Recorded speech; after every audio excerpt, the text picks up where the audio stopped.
Aquí estamos de vuelta para presentarles un reportaje de Contracorriente y está relacionado con el hermano de Brunella Horna, que es la esposa de Richard Acuña. Gustavo Horna se llama el hermano. Y aquí viene el tema que es siempre cuestionable. ¿Cómo acceden a contratos, empleos, relaciones con el Estado para ganar dinero familiares de políticos, ¿no? Eso se llama nepotismo cuando está en cierto grado, ¿no?, de consanguinidad y relación, pero esto siempre llama la atención y uno tiene que hacer eso limpio. ¿Qué pasa? Contracorriente descubrió que Gustavo Horna tuvo contratos muy jugosos con el Estado, concretamente con la Superintendencia Nacional de Bienes Estatales, que era la que se encarga de administrar los terrenos, los bienes del Estado. Vamos a ver.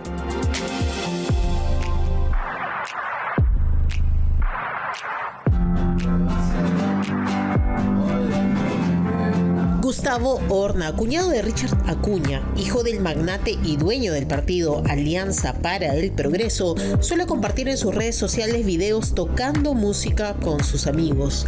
En uno de ellos interpreta la canción que dice "Nadie es testigo".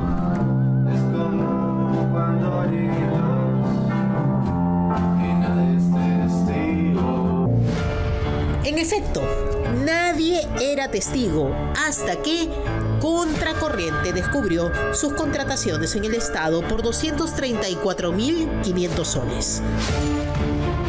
Nada tendría de malo que un joven profesional sea contratado por una institución pública si no fuera porque la institución está en manos de un exafiliado a Alianza para el Progreso, el partido donde su cuñado corta el jamón. En este reportaje hablaremos de la Superintendencia Nacional de Bienes Nacionales, la SBN, que es la entidad que administra, custodia y decide el destino de los bienes inmuebles del Estado peruano. La relevancia que tiene es enorme y ahora le contamos por qué. El Estado peruano es uno de los principales propietarios de terrenos y predios en el país. La Superintendencia Nacional de Bienes Estatales tiene en su poder el registro, saneamiento, transferencia y venta de estos bienes. Cualquier obra de infraestructura, carretera, colegio, hospital o proyecto habitacional pasa en algún momento por las decisiones de la SBN sobre terrenos estatales. Es el guardián del patrimonio inmobiliario de todos los peruanos. Y aquí la relevancia de la historia que le contaremos a continuación. Gustavo Horna Bocanegra es hermano mayor de Brunella Horna, esposa de Richard Acuña, quien es el sucesor e hijo de César Acuña Peralta.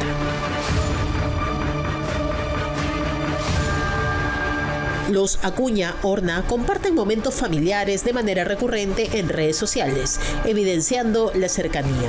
¿Puede Gustavo Horna contratar con el Estado? Desde luego. Lo que llama la atención y el dato que revelamos aquí en Contracorriente son las contrataciones de este bachiller de 32 años en Ingeniería Industrial por la Universidad San Ignacio de Loyola, con especialización en gestión de procesos en múltiples servicios de recursos humanos dentro de la SBN. Justo cuando el historial político del superintendente Wilder Alejandro Cifuentes Quilcate está vinculado, adivinen a qué partido. Así es, a Alianza para el Progreso. Fuimos a la SBN con varias preguntas bajo el brazo. ¿Cuál fue el procedimiento exacto de la contratación del hermano de Brunella Horna y con qué criterios objetivos se aplicaron? Hola, ¿qué tal? ¿Está buscando a Pedro Jorge? Quiero solicitar uno.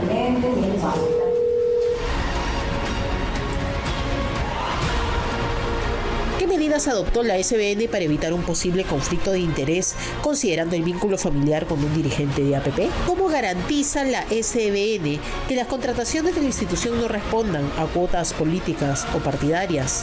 Informamos al área de comunicaciones sobre nuestro reportaje y esperamos una respuesta que no llegó.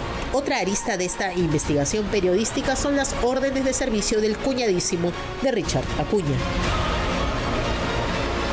En el entendido que él no está dentro de la ley de nepotismo, concretamente dicho, eso no quita otro tipo de controles. La Contraloría General de la República tiene que determinar, por ejemplo, si ese postor tiene experiencia en el servicio que está brindando, si tiene facturación en el servicio que está brindando. Además de eso, ver si se ha hecho un estudio de posibilidades del mercado, es decir, si ha habido una oferta. Es decir, si la entidad ha indicado cuánto cuesta ese servicio para saber la cuantía. Esto no puede ser solamente imaginación de la propia entidad. Solo en el 2024 Gustavo Horna ganó en la SBN 74.000 soles con 4 órdenes de servicio. Una por 21.000 soles el 18 de enero, otra por 21.000 soles el 6 de mayo y una más por 24.000 soles el 29 de agosto del 2024 y una última en ese año por 8.000 soles el 3 de diciembre. 74.000 soles por estos servicios vinculados al rubro recursos humanos. El tema es que la ley de contrataciones del Estado no permite que las órdenes de servicio anuales superen, si es que es una contratación directa, las 8 unidades impositivas tributarias, o sea, los 42.000 soles. Tengo esta necesidad. Si esa necesidad, bajo un estudio de posibilidades del mercado, supera las 8 UITs, se tiene que convocar a concurso. Si no supera las 8 UITs, puede haber una contratación directa, pero luego de cotizar en el mercado a varias postulaciones. En este caso, noto que las contrataciones en el mismo año y para la misma área usuaria, que es recursos humanos, se ha contratado a la misma persona natural bajo 3 órdenes de servicio que superan ampliamente ese margen. Y eso definitivamente se puede tomar como un fraccionamiento, lo que está prohibido por la ley. Fuimos a buscar a Gustavo Horna a su domicilio y le escribimos a su celular para solicitarle una entrevista. Gustavo Horna, Stephanie Medina. También informamos a Alianza para el Progreso sobre este reportaje. Fue ahí que nos enteramos que en este 2025 también hubo una orden de servicio por más de 24.000 soles por el servicio de optimización de procesos de recursos humanos. En su perfil de LinkedIn está buscando chamba. Seguro que no tardará en encontrarla y probablemente sea en el Estado, mientras dure el cogobierno de Alianza para el Progreso con Dina Boluarte. Le vamos a presentar otro informe de Contracorriente que nos ha preocupado muchísimo, porque cada día en el Perú desaparecen 5 mujeres. Hay temas de trata de personas, temas de violencia de género, y esto realmente nos lleva a pensar que detrás de cada caso hay dolor, hay familias que sufren, hay situaciones muy desagradables y una lucha por la justicia. Y a pesar de que la División de Personas Desaparecidas, que ahora pertenece a la División de Trata de Personas, que es el delito con el cual llevan a mujeres con fin de explotación sexual o laboral y con mucha presión, pues ahora están trabajando, pero les falta presupuesto. El tema es que no hay dinero para apoyar ese trabajo y el sistema en general dificulta que se pueda dar con el paradero de estas mujeres que son víctimas de violencia de género. Ya no quería estar con él, ya no quería nada con él. Siento que soy la reconstrucción o la lucha de muchas voces que se han unido a mí. Vivir con la tristeza, la incertidumbre, la nostalgia, preguntándote día a día qué pasó y peor aún, sin apoyo de las autoridades. Más de 12.000 personas han sido reportadas como desaparecidas entre enero y julio de este año. Más de la mitad son mujeres. Casi 5 mujeres al día desaparecen en el Perú y la cifra va en aumento. Madres, hermanas, amigas, hijas que esperan ser encontradas. La División de Desaparecidos este año cumple 69 años de creada. O sea que hay una expertise por parte del personal que labora acá para la ubicación de personas. Se ha adosado a la Dirección de Trata de Personas esta división, pero se presume que parte de las adolescentes desaparecidas vayan al tema de trata de personas. Y aunque ahora la División de Personas Desaparecidas de la Policía se esfuerza el triple y pertenece a la dependencia de trata de personas, la falta de un presupuesto y el poco compromiso de la primera presidenta mujer con un ministerio esencial en esta lucha nos hace perder la batalla. Una batalla que enfrenta todos los días la señora Norma Rivera desde hace 8 años por descubrir qué pasó con su talentosa hija, por qué no volvió a casa, dónde está, por qué nadie la está buscando. Mi hija es muy inteligente, de un carácter fuerte, con muchos sueños. ¿Cómo vive una madre sin su hija? Mire, es doloroso, te cambia la vida por completo. ya no eres la misma, ya no estás completa. Una parte de ti se fue y en mi caso es peor, una parte de ti no sabes dónde está. ¿Acaso en sus sueños todavía la señora Norma recibe mensajes de Shirley? Todo ocurrió el 23 de marzo del 2017, cuando invitada por unos amigos de la universidad a ver el partido de la selección del Perú, no regresó a casa. Tengo en memoria lo que me dijo la jueza. Señora Norma, nada podemos hacer porque no hay un cuerpo. Usted sigue buscando, el día que encuentre un cuerpo, ahí usted nos dice y ahí vemos qué hacemos. Entonces, eso es doloroso para una madre, ¿no?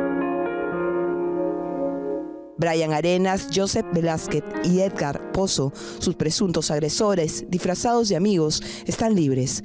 Pusieron una denuncia en la comisaría diciendo que se había ahogado. Botaron su ropa en diferentes tachos de basura que fueron encontrados y aunque su cuerpo nunca apareció, ninguno de ellos cumple condena alguna. Nada duele más que perder una hija, que no encontrarla, que no saber dónde está. Pero la apatía y la indiferencia de las autoridades en este caso golpea más fuerte. Sentirte sin el apoyo de las personas, las autoridades que deberían apoyarte a buscar, a encontrar respuestas y a encontrar a los culpables, pero no es así. Se siente la indiferencia de las autoridades. Ya no quería estar con él, ya no quería nada con él. Si la madre o la hermana de Sheila Gutiérrez no hubieran alzado la voz por ella en el extranjero, tal vez nunca hubiéramos descubierto que su esposo cargaba su cuerpo en estas cortinas para esconderla. La comenzó a insultar, se comenzó a meter con la forma de ser con sus hijos, que es mala madre. El caso de Sheila Gutiérrez conmocionó al Perú y a la comunidad en el extranjero. La madre de 30 años desapareció en Estados Unidos tras denunciar maltratos de su pareja, Yosimar Cabrera Cornejo, y días después fue hallada sin vida. Cámaras de seguridad, testimonios de vecinos y la repatriación de sus hijos a Lima con estricta reserva marcan esta historia que deja más preguntas que respuestas. Mientras la familia exige justicia, las autoridades de Perú y Estados Unidos investigan con apoyo del FBI. El esposo se entregó hace una semana. Shirley espera justicia, la memoria de Sheila también.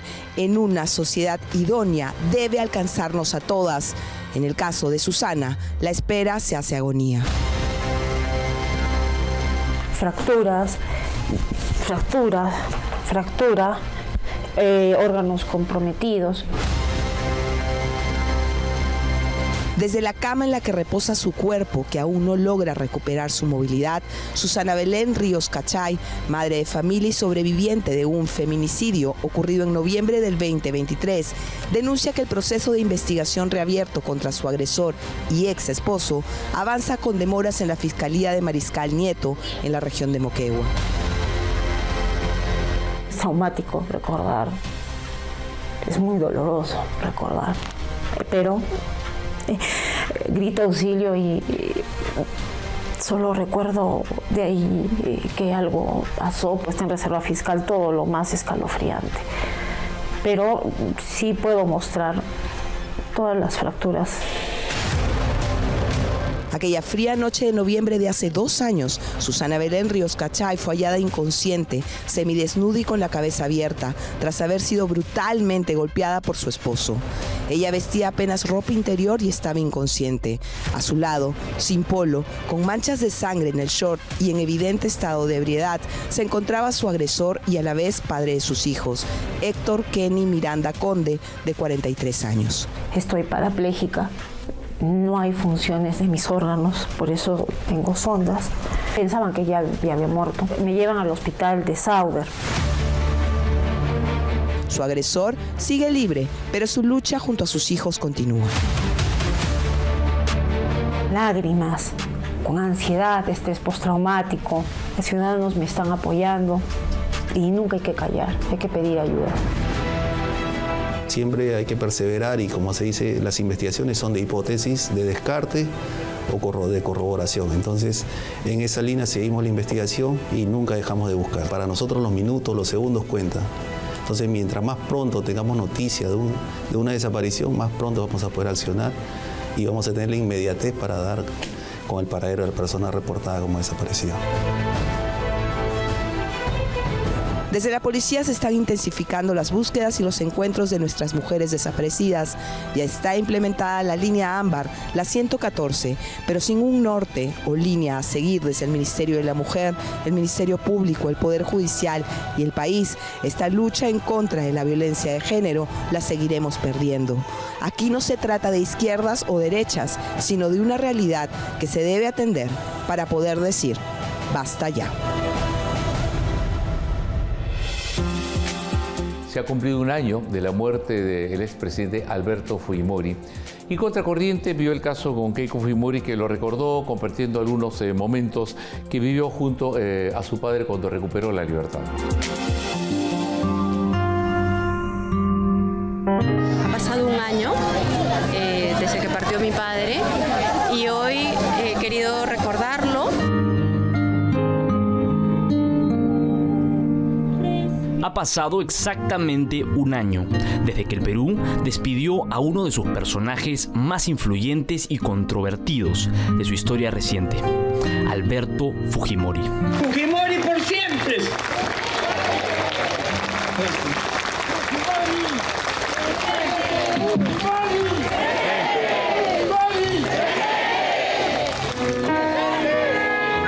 Con su muerte no solo se cerró la vida de un expresidente, sino que se reabrió una pregunta que sigue latiendo en la política nacional. ¿Terminó con él el fujimorismo o apenas comienza una nueva etapa de su herencia política?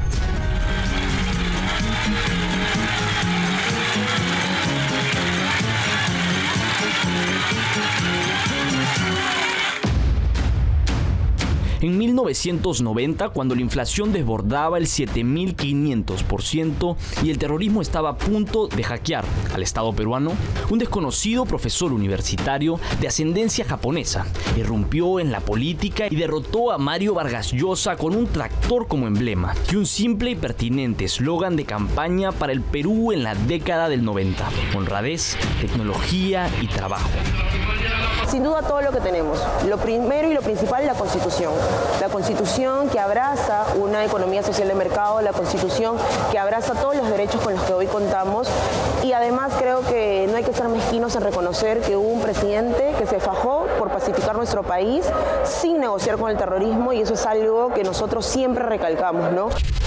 Alberto Fujimori recibió un país en ruinas y aplicó un severo shock económico que estabilizó las finanzas, construyó obras públicas en sectores olvidados y desplegó una estrategia militar e inteligencia que culminó en la captura de Abimael Guzmán, debilitando a Sendero Luminoso y devolviendo al Estado el control de las ciudades. Para millones de peruanos, fue el presidente que los rescató del caos, el rostro de la estabilidad y el crecimiento en medio de una época marcada por el colapso institucional. Podemos decir que pudo tener aciertos y errores, pero lo que nunca podemos negar es la valentía del presidente y la capacidad de resolver problemas. Como decía también, que en paz descanse Nano Guerra, ¿no? El presidente Fujimori es el equivalente a 2 Bukele más un Milei. Esos logros se levantaron las sombras de un régimen autoritario y de una corrupción que aniquiló el propio régimen. El 5 de abril de 1992, Fujimori cerró el Congreso y tomó el control del Poder Judicial en el llamado autogolpe, debilitando la democracia en nombre del orden. Durante los años siguientes, el poder se consolidó con prácticas cuestionadas, control de medios mediante pagos encubiertos, manipulación de instituciones electorales, corrupción masiva dirigida por Vladimiro Montesinos y violaciones a los derechos humanos como las matanzas de Barrios Altos y La Cantuta, que luego derivaron en condenas judiciales. La caída llegó en el 2000, con la difusión de los Vladivideos, su fuga a Japón y una renuncia que llegó por fax y que simbolizó el fin abrupto de un régimen que había empezado como salvación y terminó como escándalo. Este video que ustedes van a ver fue contundente y suficiente para el pedido de captura inmediata de Vladimiro Montesinos Torres.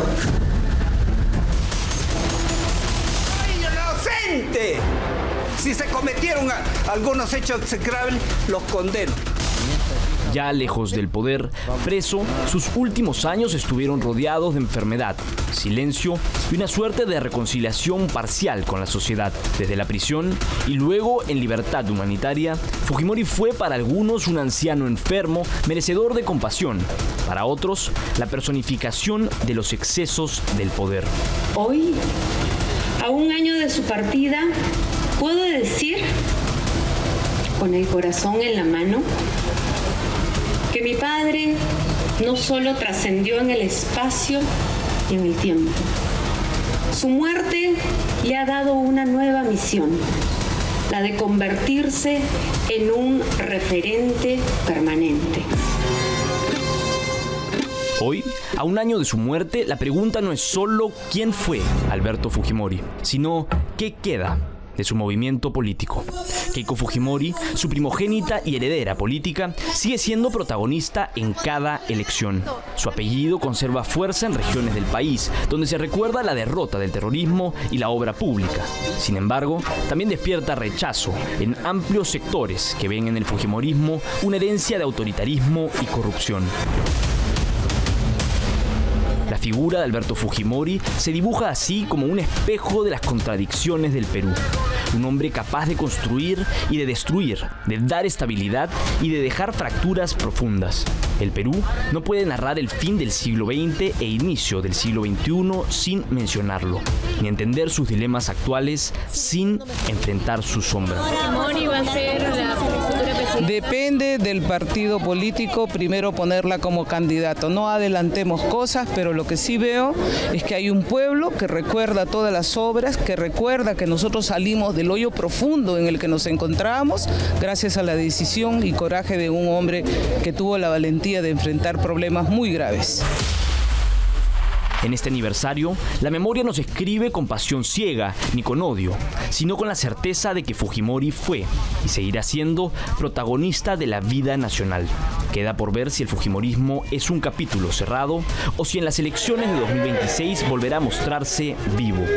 Porque en el Perú, los fantasmas políticos nunca mueren del todo.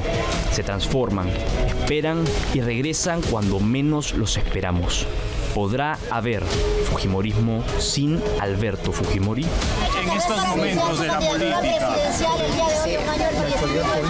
Me van a excusar, hoy no es un día para hablar de política. Señora, muchas gracias. Su padre en estos momentos.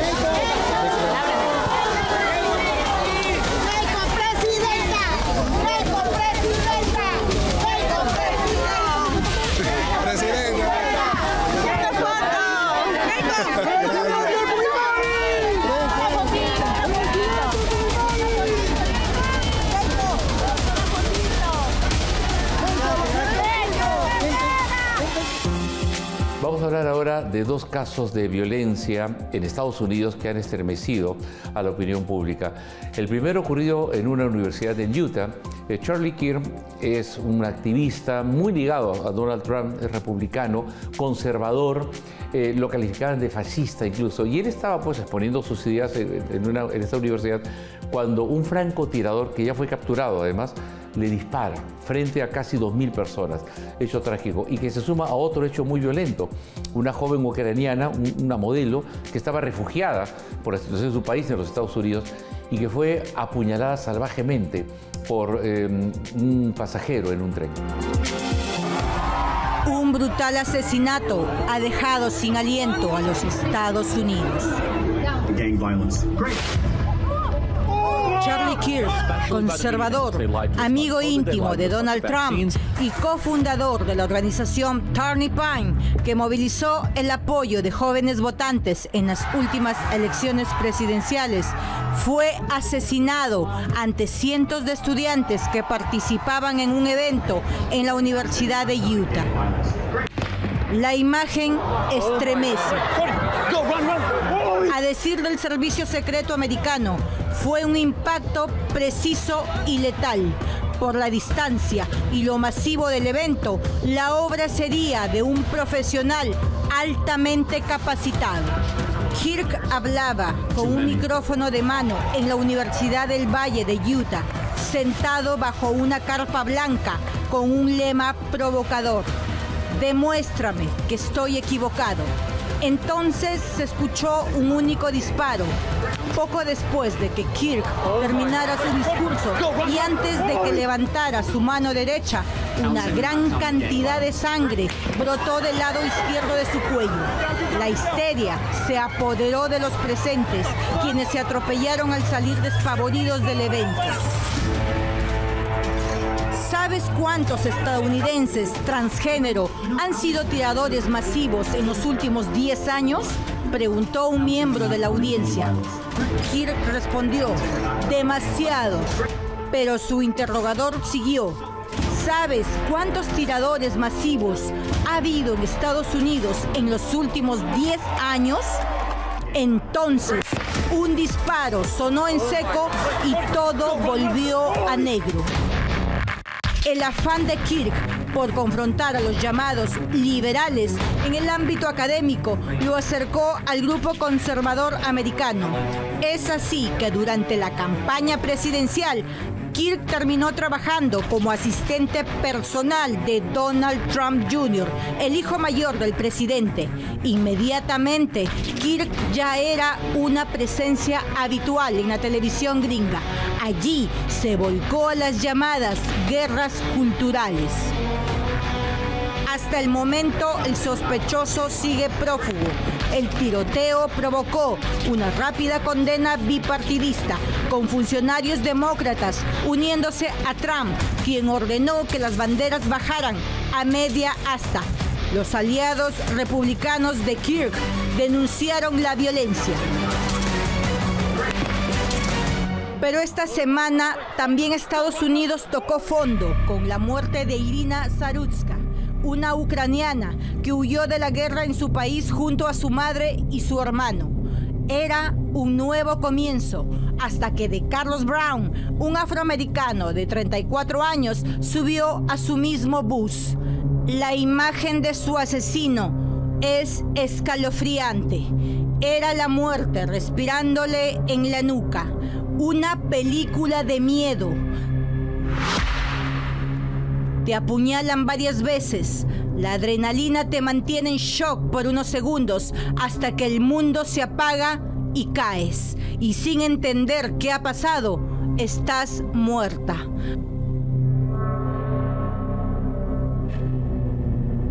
Irina murió ante la indiferencia de los demás pasajeros que no tuvieron compasión inmediata. La pregunta saltó en la sociedad estadounidense: ¿qué hubiera pasado si el asesino hubiera sido blanco y la víctima negra? Su asesino hoy enfrenta a la pena de muerte. Sin embargo, estaba en libertad a pesar de tener 14 crímenes en su haber. Todos los ojos hoy están puestos en la jueza que lo liberó. Contradictoriamente, Irina era seguidora del movimiento Black Lives Matter. En la puerta de su habitación lucía un afiche apoyando la causa. La noticia tocó profundamente a Charlie Kirk, que en uno de sus últimos pensamientos le dedicó un mensaje en su red social X. Dijo que América nunca será la misma.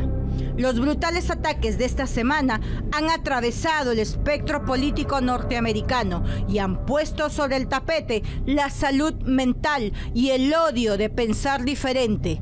Estados Unidos no será el mismo.